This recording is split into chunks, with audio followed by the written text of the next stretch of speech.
नरेंद्र मोदी ने एक बार फिर दिखाया है कि जो वो कहते हैं करते भी। लाल किले से नरेंद्र मोदी ने इस बार कहा था कि जीएसटी कम कर दूंगा। 19 दिन के अंदर ही नरेंद्र मोदी ने फैसला करके दिखा भी दिया। जीएसटी वाला ऐसा धमाका नरेंद्र मोदी ने किया कि आम आदमी बम बम हो रखा है, क्योंकि पहले टैक्स स्लैब बढ़ा 12 लाख तक, आम आदमी के जेब में पैसा आया, बचने लगा, मिडिल क्लास खुश हुआ। उसके बाद रेपो रेट कम हुआ, पब्लिक बोली अरे गजब बॉस, अब तो घर वर लोन वन सस्ता हो जाएगा, कार लोन वगैरह। और अब ये जीएसटी में जो बड़ा रिफॉर्म हुआ है, आम आदमी बम बम है, लेकिन राहुल गांधी से लेकर ममता बनर्जी तक को आग लगी। इधर नरेंद्र मोदी ने जीएसटी कम करने का फैसला करवाया, उधर सारा इंडी गठबंधन उतर गया क्रेडिट लेने के लिए कि जीएसटी तो मेरी ही वजह से कम हुआ है। कांग्रेस तो राहुल गांधी का जयकारा लगाने लगी, ममता बनर्जी अलग राग छेड़ दी, ओवैसी अपना गणित लेकर आ गए। लेकिन नरेंद्र मोदी ने सबको तगड़ा जवाब दिया और क्या कहा, समझा दिया कि कैसे कांग्रेस राज में बच्चों की टॉफी पर भी टैक्स लगता था। आज आपको यह बताऊंगा कि मोदी राज में और कांग्रेस के राज में पब्लिक पर कौन ज्यादा टैक्स लगा रहा है या लगाता था। अब जो नरेंद्र मोदी ने जीएसटी में सुधार किया, आपके घर का कितना पैसा बचने वाला है, देश का कितना फायदा होने वाला है, पूरा कैलकुलेशन आज आपको समझाऊंगा। कौन सी कार सस्ती होगी, टीवी एसी बाइक खरीदा तो कितना फायदा होगा, इंश्योरेंस लेंगे तो क्या होगा, कौन सी दवा सस्ती हो गई है, पूरी कंप्लीट रिपोर्ट आज लेकर आया हूं। लेकिन जो हुआ है उसकी एक झलक दे। हम नेक्स्ट जनरेशन जीएसटी रिफॉर्म लेकर के आ रहे हैं।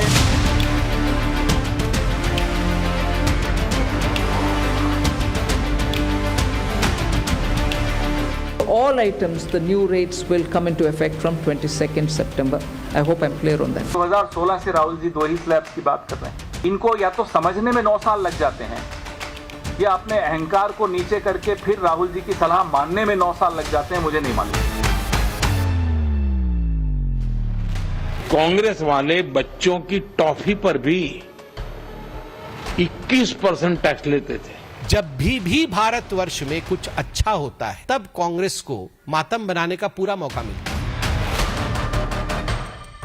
अगर टैक्सेस कम होएंगे तो कम हो जाएगा, 1-2 हजार का फर्क पड़ेगा तो हमें बहुत फायदा ही होगा। सर लाभ सीधा सीधा किचन के उपभोक्ता को पड़ने वाला है, क्योंकि सभी चीजें सस्ती हो जाएंगी, रोटी कपड़ा मक्खन। निश्चित रूप से व्यापार बढ़ेगा तो व्यापारी बेनिफिट में आएंगे।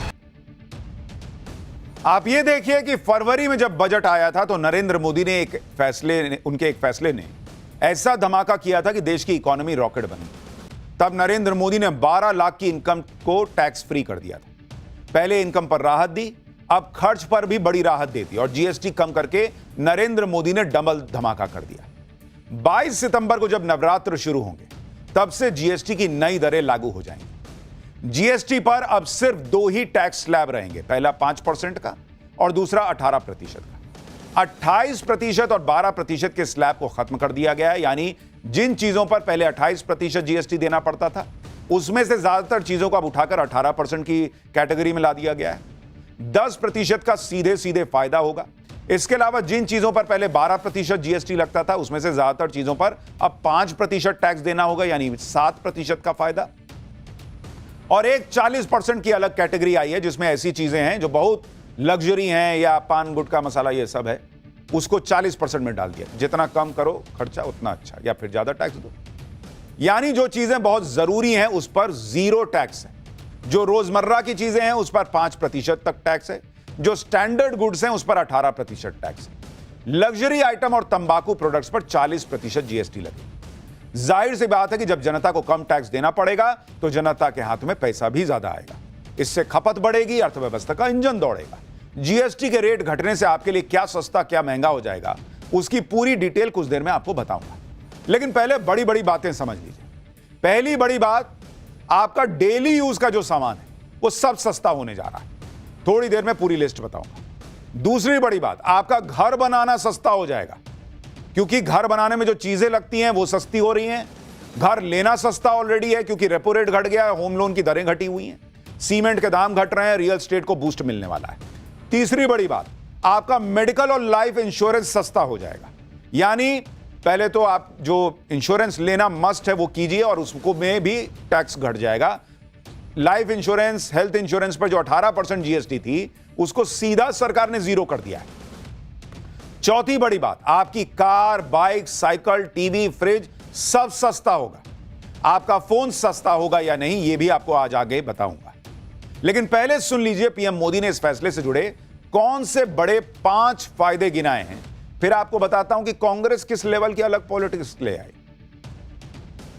अगर मैं सार बताऊं तो यही कह सकता हूं कि इससे भारत की शानदार अर्थव्यवस्था में पंचरत्न जुड़े हैं। पहला, टैक्स सिस्टम कहीं अधिक सिंपल हुआ। दूसरा, भारत के नागरिकों की क्वालिटी ऑफ लाइफ और बढ़ेगी। तीसरा, कंजम्पशन और ग्रोथ दोनों को नया बूस्टर मिलेगा।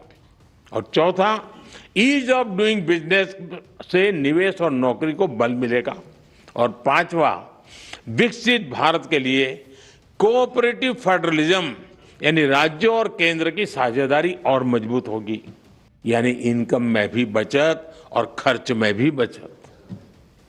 अब ये डबल धमाका नहीं है तो क्या है? नरेंद्र मोदी खुद कह रहे हैं भाई कि इनकम में भी बचत और खर्च में भी बचत, डबल धमाका। और नरेंद्र मोदी इकोनॉमी पर ऐसे ही बड़े बड़े फैसले लेते चले जा रहे हैं, लोगों को बड़ा फायदा मिल रहा है। लेकिन इससे इंडी गठबंधन में आग लग गई। उन्हें लग रहा है कि वो तो वोट चोरी का माहौल बना रहे थे, इधर नरेंद्र मोदी ने उनका ही माहौल बिगाड़ दिया। इसलिए इंडी गठबंधन आ गया जीएसटी पर क्रेडिट लूटने।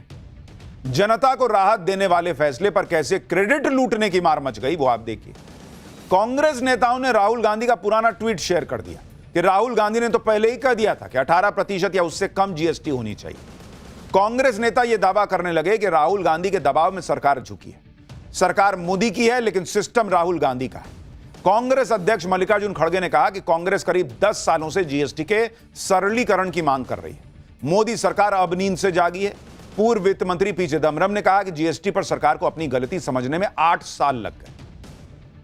जो लोग खुद अपने जमाने में महंगाई कंट्रोल नहीं कर पाए, इससे कहीं ज्यादा टैक्स लेते थे, वो आज बता रहे हैं कि कितना टैक्स लेना चाहिए था, ये तो मैंने 8 साल पहले बता दिया था राहुल गांधी।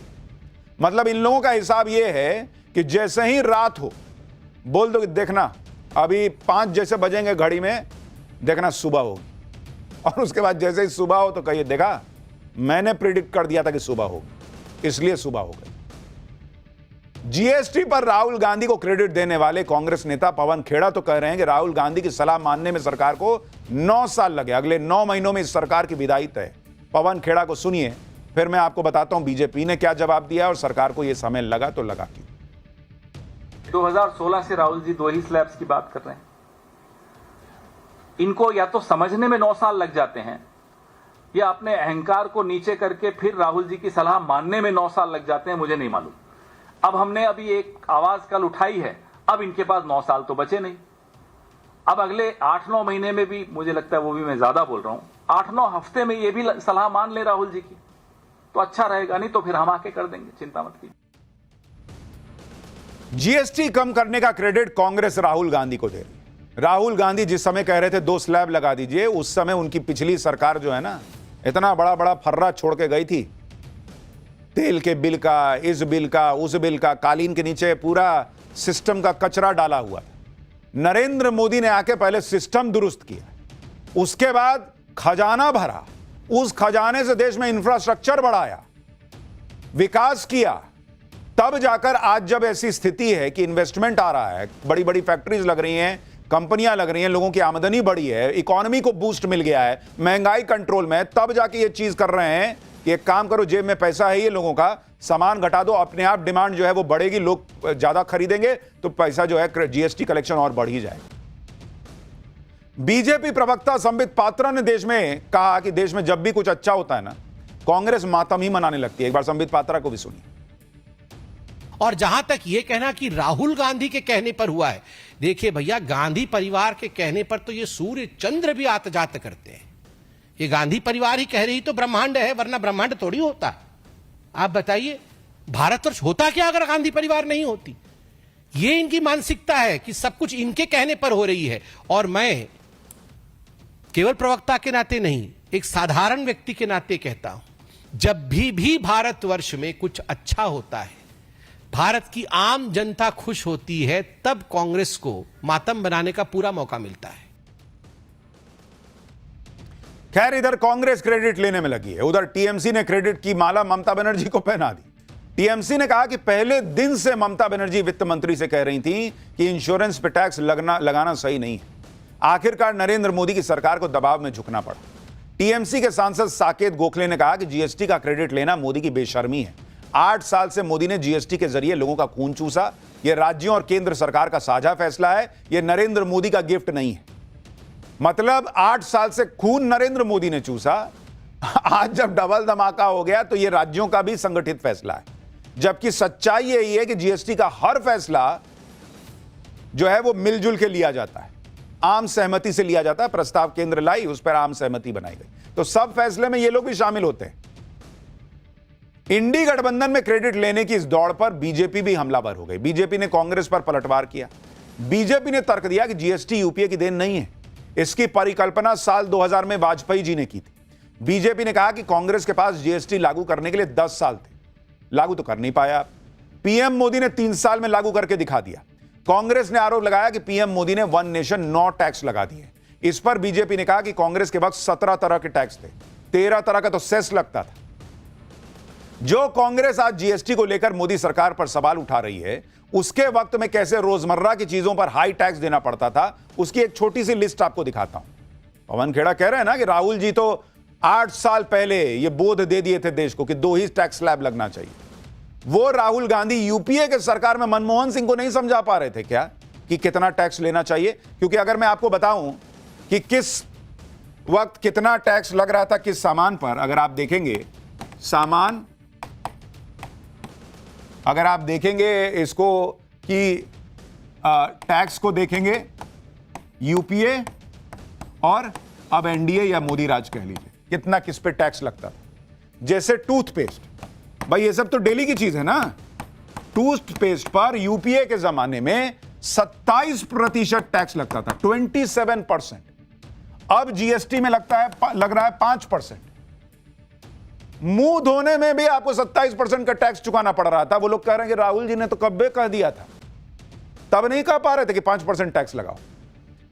हेयर ऑयल, जो सर में आप तेल लगाते हैं, उसमें कितना टैक्स वसूलते थे यूपीए के जमाने में? प्री जीएसटी 27%, अब कितना है? 5%। वाह भैया, सर का तेल में 27% का टैक्स लगाते हुए जनता का तेल नहीं निकल रहा था, अब 5% पे हंगामा कर रहे हैं। साबुन पर टैक्स आप देखिए, नहाने के लिए भैया साबुन पर 27% का टैक्स लगता था पहले, आज की डेट में 5% हो गया है। इतना टैक्स वसूल रहे थे कि साबुन घसने में आदमी सोचता था कि थोड़ा ऊपर ऊपर लगा के निकल जाते हैं। एसी देखिए बॉस, एसी पर ये लोग कितना टैक्स लेते थे? 31%, 31% एसी पे टैक्स लगता था, आज की डेट में ये 18%। अभी तो ये कुछ उदाहरण है, ऐसी लंबी लिस्ट है। आज पीएम मोदी ने भी ये लिस्ट निकाली, कहा कि कांग्रेस वाले तो बच्चों की टॉफी पर भी 21% का टैक्स वसूल लेते थे, और ये कह रहे हैं कि राहुल गांधी की वजह से सब हो गया है। सुनिए पीएम मोदी ने क्या कहा। कांग्रेस वाले बच्चों की टॉफी पर भी 21% टैक्स लेते थे। ये कभी उस समय अखबार में आपका ध्यान गया होगा कि नहीं, वो पता नहीं। मोदी ने किया होता तो बाल नोच लेते। साइकिल जो देश के करोड़ों लोगों की रोज की जरूरत है, उस पर भी 17% टैक्स हुआ करता था। इस पर 16% टैक्स होता था। कांग्रेस राज में होटल के कमरे की बुकिंग पर 14% टैक्स, और उसके ऊपर कई राज्यों में लग्जरी टैक्स लगता था, वो अलग। अब ऐसे हर सामान और सर्विस पर सिर्फ और सिर्फ 5% टैक्स लगा करेगा। नरेंद्र मोदी ने जो फैसला किया है उससे किस तरह से जरूरी चीजें सस्ती होने वाली हैं, अब आपको वो दिखाता हूं। जैसे हेयर ऑयल, साबुन, shampoo, toothpaste, toothbrush, shaving cream, after shave, tooth powder, talcum और फेस पाउडर, कंघी, इन सारे आइटम पर पहले 12 से 18% की जीएसटी लगती थी। इन सबको 5% की जीएसटी में ले आया गया। मतलब बढ़िया से नहाइए धोइए तैयार होकर चमक के ऑफिस जाना है, स्कूल जाना है, कॉलेज जाना है, जहां जाइए सब पे टैक्स कम हो गया है। इसके अलावा सभी तरह के बर्तन, सिलाई मशीन, बच्चों की feeding bottles, baby napkin, diaper, मोमबत्ती, नॉन इलेक्ट्रिक स्टोव, ये सब सस्ता होगा। इन आइटम्स पर पहले 12% का जीएसटी लगता था, सबको घटा के 5% कर दिया गया। यानी बच्चा पालने में आसानी,